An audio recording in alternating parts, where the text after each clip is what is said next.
चार दोस्तों की कहानी। एक गांव में चार मित्र रहते थे, राहुल, अमित, सतीश और विपिन। उनमें से राहुल, अमित, सतीश बहुत ही बुद्धिमान थे, पर वह व्यवहारिक ज्ञान की दृष्टि से एकदम कोरे थे।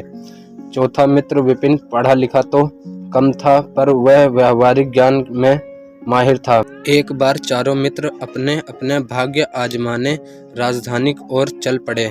रास्ते में एक जंगल आया।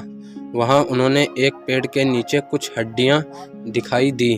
उनमें से राहुल ने उन हड्डियों को देखते हुए कहा, ये हड्डियां किसी शेर की हैं।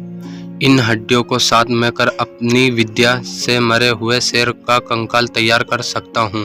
फिर अमित ने कहा, मैं अपने ज्ञान के बल से उसी कंकाल में मांस चढ़ाकर रक्त से भरकर उसे खाल से ढक सकता हूँ। अब सतीश ने कहा, मैं अपनी विद्या से इस निर्जीवित प्राणी को जीवित कर सकता हूँ।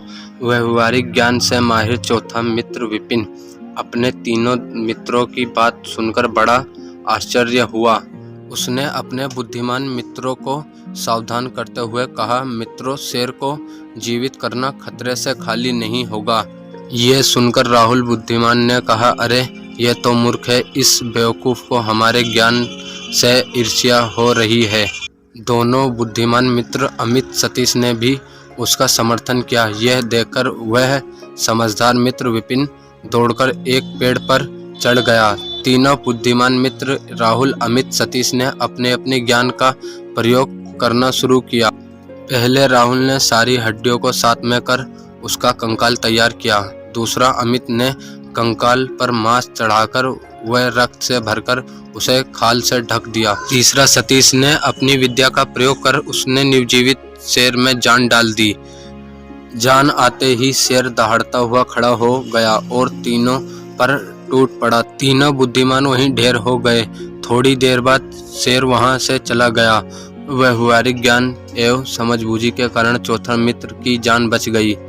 शिक्षा, ज्ञान का अव्यवहारिक उपयोग करने नुकसान कर सकता है।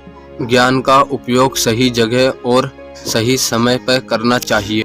आशा करता हूँ आपको हमारी कहानी पसंद आई है। कहानी पसंद आई हो तो लाइक, सब्सक्राइब, शेयर करना ना भूलें और हमारे YouTube चैनल हिंदी की कहानियों को सब्सक्राइब जरूर से जरूर कर लें। हम इसी तरह इंटरेस्टिंग कहानी आपके लिए आपके पास पहुँचाते रहेंगे।